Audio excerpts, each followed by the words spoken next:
दोस्तों आज की वीडियो में हम बात करेंगे इस बुक के बारे में जिसका नाम है I will teach you to be rich, जिसको रमेश शेट्टी ने लिखा है। दोस्तों ऑथर ने स्टैनफोर्ड यूनिवर्सिटी से साइकोलॉजी और टेक्नोलॉजी की पढ़ाई की। उस वक्त के दौरान उन्होंने अपने पैसों के साथ में कुछ गलतियां की और एक गलत इन्वेस्टमेंट ने उन्हें समझने में मजबूर कर दिया कि आखिर पैसा कैसे काम करता है और कैसे इससे खुद के लिए काम कराया जाए। दोस्तों ऑथर को बार बार एक जैसी सलाह मिली और उन्होंने समझा कि ये सलाह इसलिए कोई नहीं मानता क्योंकि ये काम नहीं करती है और इसीलिए उन्होंने इस किताब को लिखा। दोस्तों ऑथर ये चाहते कि अपनी खोज और ज्ञान को जितने ज्यादा लोगों के साथ हो सके उतने ज्यादा लोगों के साथ वो शेयर करें, ये मानते हुए कि हर किसी के पास अपने पैसों की आदतों को सुधारने का एक मौका है। दोस्तों उनकी ये किताब बहुत जल्दी बेस्ट सेलर बन गई जिसने 20,000 से ज्यादा सक्सेस स्टोरी क्लेम की है। दोस्तों ये किताब आपकी मदद करती है पहचानने में कि आपका पैसा कहाँ पर जा रहा है और कैसे इससे आप अपने लिए काम करवा सकते हो। दोस्तों ये 6 हफ्तों का प्रोग्राम आपको बताता है कि कैसे एक सिस्टम बनाया जाए जो आपके बिल पेमेंट, सेविंग्स और इन्वेस्टमेंट को सुधारे ताकि आपका पैसा हर महीने की 1 घंटे से कम की मेंटेनेंस में सभी सही जगह पर जाए। दोस्तों ये किताब उन लोगों के लिए बेहतरीन है जो अपने फाइनेंस को अच्छे तरीके से हैंडल करना चाहते हैं। दोस्तों ये समरी इस किताब की 6 हफ्तों के प्रोग्राम को समझाएगी। फर्स्ट वीक के अंदर आपके क्रेडिट कार्ड को सुधारने पर ध्यान दिया जाएगा। सेकंड वीक में बैंक्स को कैसे जीतना है ये सिखाया जाएगा। थर्ड वीक में आपकी इन्वेस्टमेंट को कवर किया जाएगा और चौथे वीक में ध्यान से खर्च करने पर बात की जाएगी। 5वें हफ्ते में सेविंग्स के ऊपर फोकस होगा और 6ठे हफ्ते में उस झूठ और आइडिया को डिस्कस किया जाएगा कि इन्वेस्टमेंट सबके लिए है, ना कि सिर्फ अमीर लोगों के लिए। और आखिर में हम एक छोटा सा डिस्कशन करेंगे कि आपकी नई मनी हैबिट्स को मेंटेन करना कितना ज्यादा आसान है। तो चलिए शुरू करते हैं अपनी video. Week 1 credit card optimization. दोस्तों पैसों के सफर में आपको जो पहला कदम लेने की जरूरत है वो है एक अच्छा क्रेडिट बनाना। पर्सनल क्रेडिट आपके क्रेडिट रिपोर्ट और क्रेडिट स्कोर को ध्यान में रखता है। दोस्तों ज्यादातर एडल्ट्स के पास 1 या 2 क्रेडिट कार्ड होते हैं, पर दोस्तों ज्यादातर लोगों को ये पता ही नहीं होता कि कैसे उनको इस्तेमाल करना है। क्योंकि दोस्तों अगर ठीक से इस्तेमाल किया जाए तो क्रेडिट कार्ड लंबे वक्त में आपके हजारों पैसे बचा सकते हैं। Credit report and rating. Credit report के अंदर आपकी क्रेडिट हिस्ट्री, कोई करंट या फिर रिसेंट ट्रांजैक्शन या फिर आपका कोई अकाउंट जो आपके पास मौजूद हो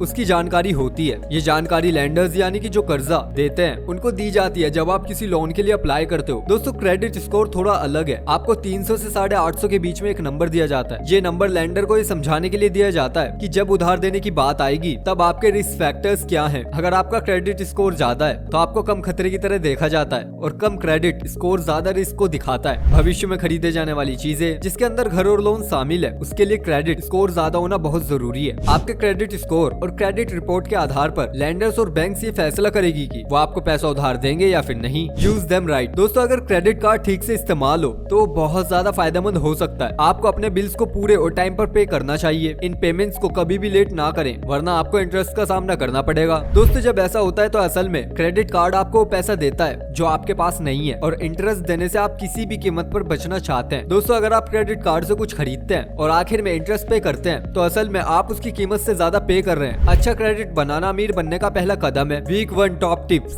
दोस्तों बताई गई टिप्स के इस्तेमाल से आप अपने क्रेडिट स्कोर को अच्छा कर सकते हैं और आम गलतियों को करने से बच सकते हैं। अपने क्रेडिट स्कोर और रिपोर्ट की रिक्वेस्ट करें। ये समझे कि इन नंबर्स का आपके क्रेडिट के लिए क्या मतलब है। अगर आपके पास पहले से ही क्रेडिट कार्ड मौजूद है तो बैंक से पता करें कि क्या ये नो फी कार्ड है, अगर नहीं तो इसकी रिक्वेस्ट करें। दोस्तों अगर आपके पास क्रेडिट कार्ड नहीं है तो लीजिए और सभी फीस को माफ करने की रिक्वेस्ट करें। ऑटोमेटिक पेमेंट को सेट करें ताकि कभी भी ये मिस ना हो और हमेशा पूरी तरह पे होते रहे। दोस्तों ये याद रखें कि ये हर महीने होता रहे। अगर आपके ऊपर कोई उधार है तो उसको पे करने के लिए एक प्लान बनाएं। अपने लैंडर से बात करें ताकि वो जल्दी से जल्दी चुकाया जा सके। आपका एम है उधार को जितना जल्दी हो सके पे करना ताकि आप रिवॉर्ड्स का फायदा उठा सको। Week 2 banks. सही बैंक्स और अकाउंट चुनना भी जरूरी है जब आप अपने फाइनेंसेस सेट कर रहे हो। दोस्तों आपका बैंक एक इम्पोर्टेंट रोल प्ले करता है और आप उनसे एक अच्छा रिश्ता बनाना चाहते हैं ताकि आप बेकार की फीस देने में पैसे खराब ना करें। Check account. दोस्तों ज्यादातर लोगों के पास एक चेक अकाउंट होता है। ये एक स्टैंडर्ड अकाउंट होता है जिसके अंदर पैसा रेगुलरली आता जाता रहता है। आपको इसे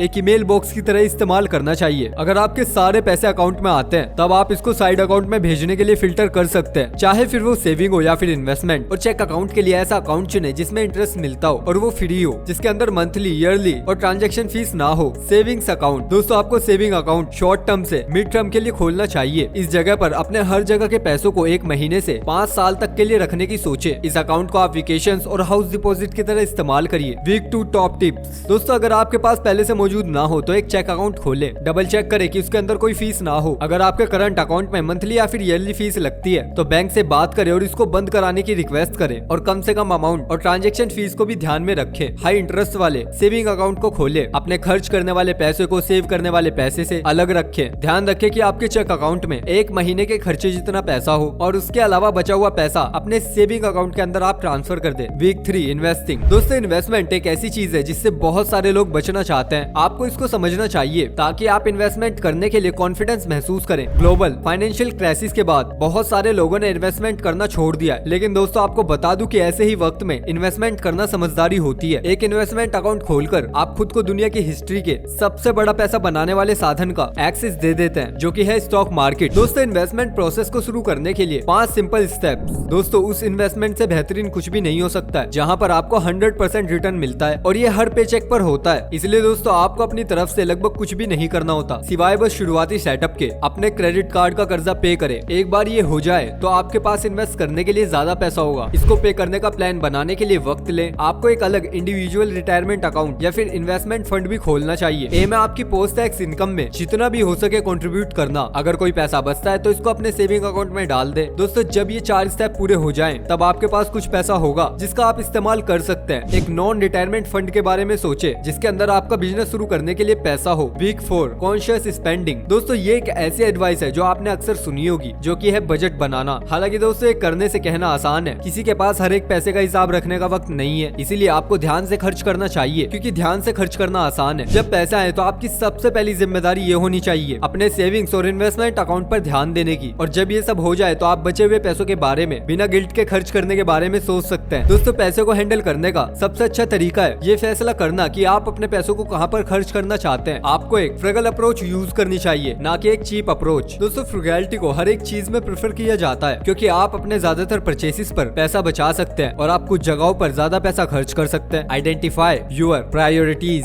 दोस्तों अगर आप हर हफ्ते मूवी जाना चाहते हैं तो कोशिश करें कि हर बार कोक या फिर पॉपकॉर्न ना खरीदे। ये फैसला आपके ऊपर है कि कहां पर आप सेक्रीफाइस करना चाहते हैं और कहां पर नहीं। Week 4 top tip. दोस्तों जब आपको अपना अगला पे चेक मिले तब आप अपने खर्चों को कम करें और ये पता लगाए कि कहां आपका सबसे ज्यादा खर्चा होता है। अपने इनकम को fixed cost, long term investment, saving goals और गिल्ट फ्री स्पेंडिंग में बांट ले। फिक्स्ड कॉस्ट पर नजर डालें कि क्या आपको इंश्योरेंस पर बेस्ट डील मिल रही है। इस कॉस्ट के आसपास शॉपिंग करने की सोचे और ये देखे कि कहां पर आप कम कर सकते हैं। इस बारे में सोचे कि आपका कॉन्शियस स्पेंडिंग का प्लान कैसा होगा, कहां पर आप सेव करेंगे और कहां पर आप खर्च करेंगे। अपने प्लान से जुड़े रहें। हर हफ्ते इसको अपडेट करें। जब आपको रिसीव मिले तो उनको अपने प्लान के अंदर शामिल करें, ताकि आप ये समझ सके कि क्या हो रहा है। आपके सिस्टम का स्ट्रेट फॉरवर्ड और क्विक होना बहुत ज्यादा जरूरी है। आपको इसको लंबे वक्त के लिए मेंटेन करके रखना है। Week 5 save. दोस्तों अगली स्टेज अपने सिस्टम को सेविंग, इन्वेस्टमेंट और स्पेंडिंग के लिए ऑटोमेट करना। एम है आपकी इनकम को ऑटोमेटिकली सही अकाउंट में फिल्ट करने का, बिना आपके दखल डाले। दोस्तों इसके अंदर एक बार आप अपना वक्त खर्च करने से आप आगे के लिए बहुत सारा वक्त बचा सकते हैं। इसका मतलब है कि आपके बिल्स ऑटोमेटिकली पे हो जाएंगे और आपको उसकी चिंता करने की कोई भी जरूरत नहीं है। हर हफ्ते, फोर्टनाइट या हर महीने में आपको आपकी इनकम मिलेगी। आपके वर्क प्लेस को आपकी सेविंग का हिस्सा ऑटोमेटिकली काट लेना चाहिए और बचा हुआ सीधा आपके चेक अकाउंट में जाएगा और इसके हिस्से को सेविंग और इन्वेस्टमेंट के लिए ऑटोमेट करें। अपने क्रेडिट कार्ड के बिल को अपने डेबिट कार्ड से ऑटोमेटिकली पे करें। इसके अंदर आपकी सारी फिक्स कॉस्ट जैसे कि यूटिलिटीज, इंटरनेट एक्सेट्रा कवर होते हैं। और दोस्तों इसके बाद जो भी पैसे बचे उसको बिना गिल्ट के खर्च किया जा सकता है। Week 5 top tip. दोस्तों आपको अपने सारे अकाउंट्स को लिंक करना चाहिए। आपकी सारी लॉगिन इन्फॉर्मेशन एक जगह पर होनी चाहिए, वरना आप अलग अलग पासवर्ड और यूजर नेम के लिए टाइम वेस्ट करेंगे। आप अपने ऑटोमेटिक मनी फ्लो के लिए अपना टाइम खर्च करें और एक बार जब आपके सारे अकाउंट लिंक होंगे तब ये आसान हो जाएगा। हर एक अकाउंट के लिए इंडिविजुअल ऑटोमेटिक पेमेंट सेटअप करें। Week 6 financial expertise myths. दोस्तों बहुत सारे लोग फाइनेंशियल इंडस्ट्री में फाइनेंशियल एडवाइजर्स और फंड मैनेजर्स से घबराते हैं, जबकि ज्यादातर लोग अपनी इन्वेस्टमेंट को खुद करने के काबिल होते हैं। आपको अपनी इन्वेस्टमेंट के लिए लोगों को पे करने की जरूरत नहीं है। दोस्तों फंड मैनेजर जादूगर नहीं है और वो ये पता नहीं लगा सकते कि मार्केट क्या करने वाला है। दोस्तों फंड मैनेजर 75% इन्वेस्टमेंट में फेल हो जाते हैं और म्यूचुअल फंड के अंदर अक्सर एक फीस चार्ज होती है जो कि बेकार की होती है और वो फंड मैनेजर को पे होती है। इंडेक्स फंड कम फीस के साथ ज्यादा अच्छे रिटर्न्स दे सकता है। इसलिए दोस्तों आप लोगों की कहीं सुनी बातों को इग्नोर कीजिए। पिछले 1-2 सालों की फंड की परफॉर्मेंस को भी इग्नोर कीजिए। शॉर्ट टर्म फंड्स में एक फंड मैनेजर अच्छा परफॉर्म कर सकता है, पर ये लॉन्ग टर्म के अंदर कभी भी मार्केट को हरा नहीं सकते। ये फीस एक्सपेंसेस और मैथमेटिकल प्रोबेबिलिटीज पर आधारित होता है, जो कि स्टॉक चुनते वक्त सामने आते हैं। दोस्तों क्या इन्वेस्टमेंट सिर्फ अमीर लोगों के लिए? हर कोई इन्वेस्टमेंट करने के लायक है, ये सिर्फ अमीर लोगों के लिए नहीं है। दोस्तों एक स्ट्रेट फॉरवर्ड और लो मेंटेनेंस पोर्टफोलियो होना पॉसिबल है। दोस्तों जब भी इन्वेस्टमेंट की बात आती है तो आपको डाइवर्सिफाई होना चाहिए। आपको ना सिर्फ अलग स्टॉक खरीदने चाहिए बल्कि अलग अलग एसेट, स्टॉक्स और बॉन्ड्स के बारे में भी सोचना चाहिए। जब भी आप जवान होते हैं तो इन्वेस्टमेंट के लिए थोड़ा सा रिस्क ले, क्योंकि दोस्तों उस वक्त होने वाले नुकसान से उभरना आसान आसान होता है और जैसे जैसे आप बड़े होते जाते हैं आप ज्यादा कंजर्वेटिव होते जाते हैं और आप कम रिस्क लेते हैं। आपको इन्वेस्टमेंट कहाँ पर करनी चाहिए? तो दोस्तों इंडेक्स फंड एक अच्छा ऑप्शन है। ये म्यूचुअल फंड से कम महंगे होते हैं। हालांकि दोस्तों इसके अंदर ये कमी है कि आपको कुछ अलग अलग फंड्स के अंदर इन्वेस्ट करना होगा। इसके अंदर म्यूचुअल फंड के मुकाबले आपको थोड़ा ज्यादा टाइम और रिसर्च लगेगी। मल्टीपल फंड्स का मतलब है कि आपको रेगुलरली अपने फंड्स को रीबैलेंस करते रहना पड़ेगा लगभग हर साल। दोस्तों ये एक मेहनत का काम है जिसके अंदर आपको अपने पैसों को अलग अलग इन्वेस्टमेंट में अपने टारगेट एसेट के लिए फिर से बांटना पड़ेगा। एक और लो कॉस्ट ऑप्शन है लाइफ साइकिल फंड। दोस्तों ये आपकी उम्र को ध्यान में रखते हैं और आपकी इन्वेस्टमेंट को ऑटोमेटिकली डाइवर्स करते हैं। लाइफ साइकिल फंड्स असल में फंड्स ऑफ फंड्स होते हैं। एग्जांपल के लिए एक लाइफ साइकिल फंड में